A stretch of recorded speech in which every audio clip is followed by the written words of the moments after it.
शस्त्र बघण्यासाठी आलेले आहे. तर काय आपण इतिहास जाणला आहे? इथे शिवजयंतीनिमित्त शस्त्रांचं प्रदर्शन आयोजन केलेलं आहे. तर ते बघून खरंच शिवकाळाची आठवण होते आणि खऱ्या अर्थाने शिवजयंती साजरी करतोय असं वाटतं. आजपर्यंत फक्त प्रदर्शनातच बघायला मिळत होते, परंतु आज क्रांती चौकामध्ये छान शस्त्रांचं आयोजन केलेलं आहे. तर आयोजकाला देखील मी धन्यवाद देऊ इच्छिते. थँक्यू. शस्त्र बघून जुन्या आठवणी येतात. असं वाटतं शिवाजी महाराजांनी किती कम मेहनत करून हे करून आपलं राज्य घडवलं. इतिहास आपलं रायगड हे वगैरे सगळे आपल्याला मिळवून दिलं शिवाजी महाराजांनी.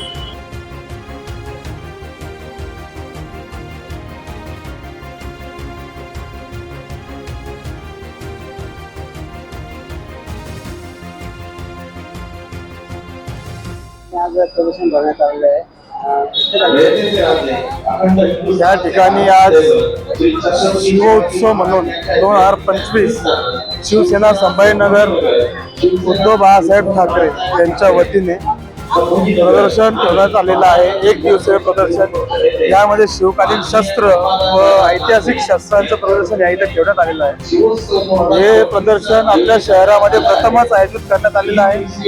या प्रदर्शनाच्या माध्यमातून संभाजीनगर वासियांना येथील सर्व लहान मुलं, सर्व शिवभक्त, शिवप्रेमी, सर्व नागरिकांना शिवकालीन शिवकालामध्ये शस्त्रांचा वापर, जे कारागिरांनी शस्त्र कसे बनवले व त्याचा वापर मावळ्यांनी स्वराज्य रक्षणासाठी, सर्व माता बहिणांच्या रक्षणासाठी व स्वराज्य घडवण्यासाठी कसा केला, या माध्यमातून त्याचा इतिहास सर्वांपर्यंत कळवला जातो.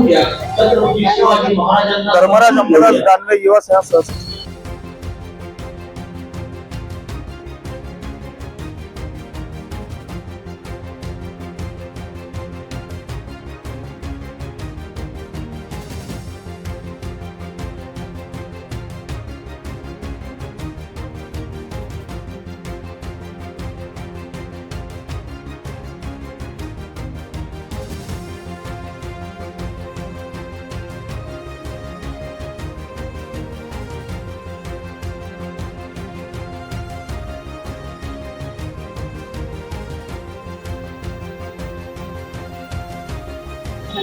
आपण प्रदर्शन बघण्यासाठी आला, कसं वाटतं? सर्वांना शिवजयंतीच्या खूप खूप शुभेच्छा. खरंच 19 फेब्रुवारी म्हणजे हा आपल्या सर्वांचा एक सणच असतो. आज विरोधी पक्षनेते अंबादास दानवे दादाच्या मार्गदर्शनाखाली जे आज पुराण काळात जे छत्रपती शिवाजी महाराजांच्या काळात जे साहित्य म्हणजे तलवार, वाघनखे जे साहित्य वापरण्यात आलेले होते ते खरंच आज आपल्याला डोळ्यांना बघायला मिळते, त्याला स्पर्श करायला मिळतोय. तर याच्यासारखी आनंदाची गोष्ट आम्हाला दुसरी काहीच नाही. हे बघून खरंच आम्ही विरोधी पक्ष नेते अंबादास दानवे दादांचे खूप धन्यवाद मानतो. कारण छत्रपती शिवाजी महाराजांच्या काळातले याचे तलवार असो, वाघनखे असो, भाले असो, सगळ्या गोष्टीला आम्हाला स्पर्श करता आला. त्याच्यामुळे आज आम्हाला खूप आनंद वाटतोय.